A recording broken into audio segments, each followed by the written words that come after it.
11th biology chapter number 5। Last lecture में मैंने आप लोगों को बताया था कोरस्पर्शी पुष्प दल विन्यास में। इसमें बात करेंगे हम वायुवृत्ति। इसमें भी हमने 5 अवयव लिए हैं।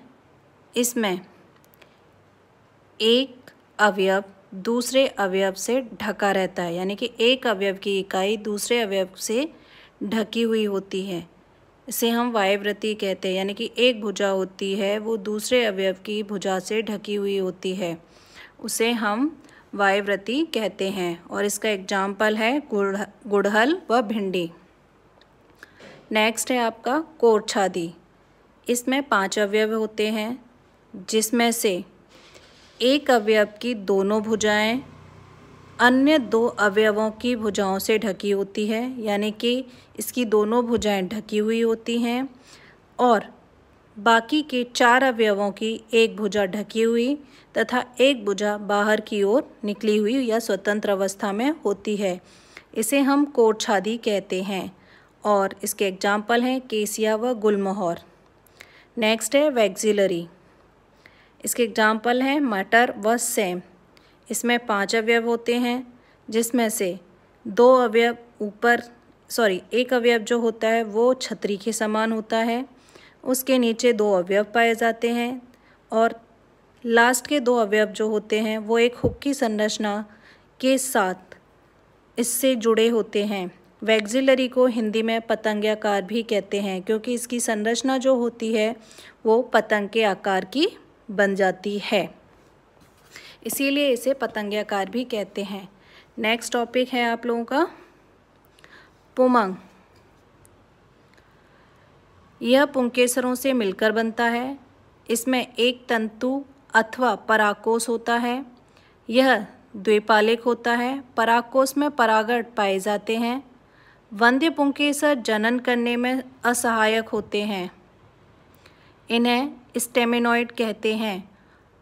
पुंकेसर दल से जुड़े होते हैं, उन्हें दल लग्न कहते हैं। जो परिदल पुंज से जुड़े होते हैं उन्हें परिदल लग्न या परिदल पुंज कहते हैं।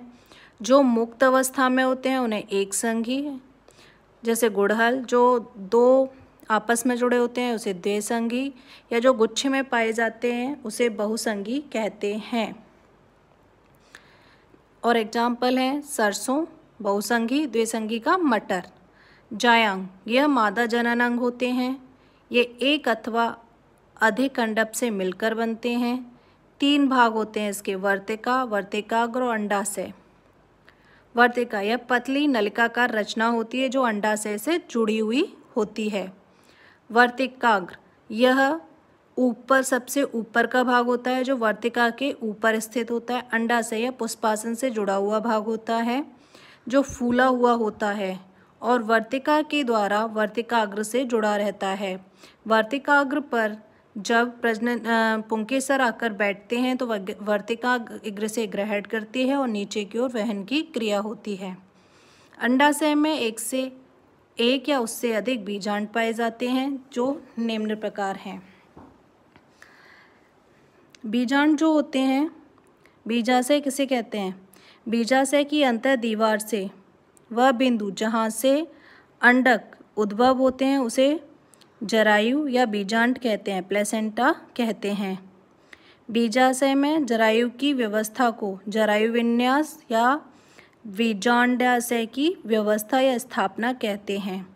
यह निम्न प्रकार के होते हैं। पहला होता है सीमांत, जो बीजांडासन पर कटन पर पाया जाता है और इसमें 2 रेखाएं होती हैं और जो दोनों साइड लगे होते हैं। इसका एग्जाम्पल है मटर। भित्तीय, राई या इसका एग्जाम्पल है राई या भीतरी भित्ति या पर्दीय भाग में लगे रहते हैं, ठीक है। स्तंभीय, टमाटर इसका एग्जाम्पल है, यह बहुकोष्ठीय अंडाशय में लगे होते हैं। मुक्त स्तंभीय, जब बीजांड केंद्रीय अक्ष में लगे होते हैं और इसका एग्जाम्पल है डायांस। आधार लग्न, एग्जाम्पल है गेंदा, ये आधार भाग में पाए जाते हैं। आप इन सारे के डायग्राम बुक में से बनाएंगे, ठीक है, और ये आपकी डेफिनेशंस हैं। नेक्स्ट टॉपिक आता है आपका फल। फलित बीजाशय को फल कहते हैं। यह निषेचन के बाद विकसित होता है। जो फल बिना निषेचन के बाद विकसित होता है उसे अनैषेचकी फल कहते हैं। जब फल भित्ति मोटी गूदेदार होती है तो उसे बाह्य फल भित्ति कहते हैं। इसके मध्य भाग को मध्य फल भित्ति, भीतर की ओर भीतरी फल भित्ति पाई जाती है। आम तथा नारियल अस्थिल फल हैं जिनमें एक बीज पाया जाता है। नेक्स्ट टॉपिक इज बीज। निषेचन के बाद बीजांड से बीज बनते हैं। बीज की संरचना दो भागों में बटी होती है। एक बीज आवरण यानी कि बीज के ऊपर पाए जाने वाले आवरण, और भ्रूण यानी कि उसके अंदर होने पर जो बनता है वो भ्रूण। ये बीजावरण यानी कि आवरण दो प्रकार के होते हैं, एक बाह्य व एक अंतः। ठीक है।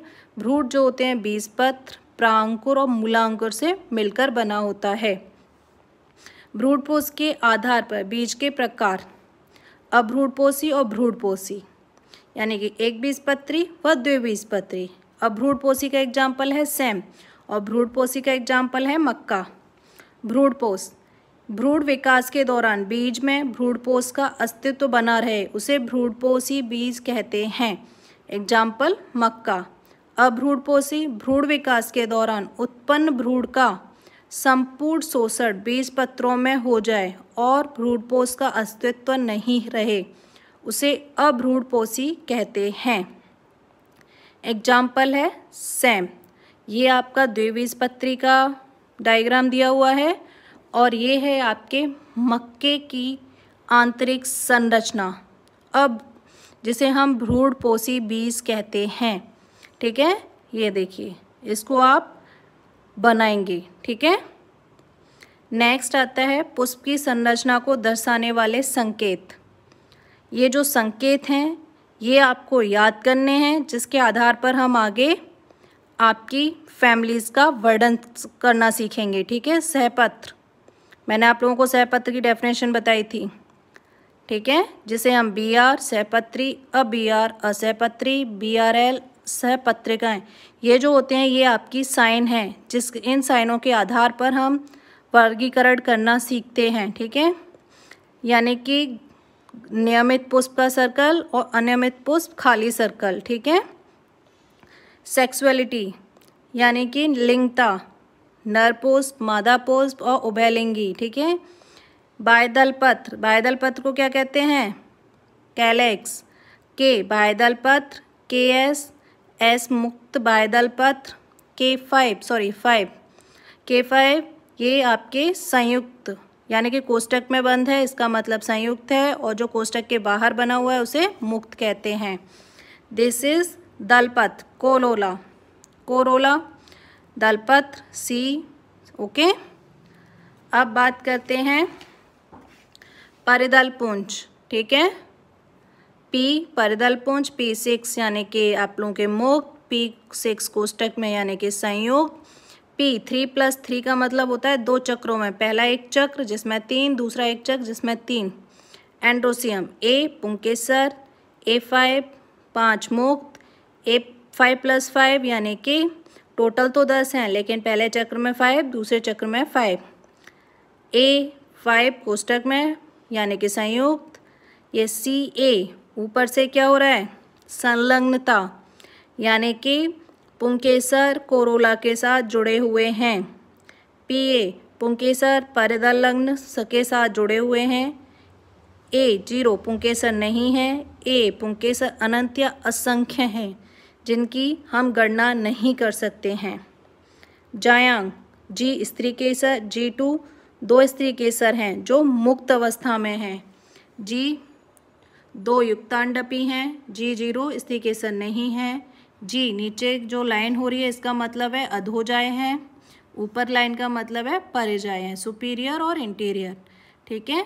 आज हम इतना ही कराएंगे, जितने भी साइन आपको बताए गए हैं वो आपको लर्न करने हैं। Thank you.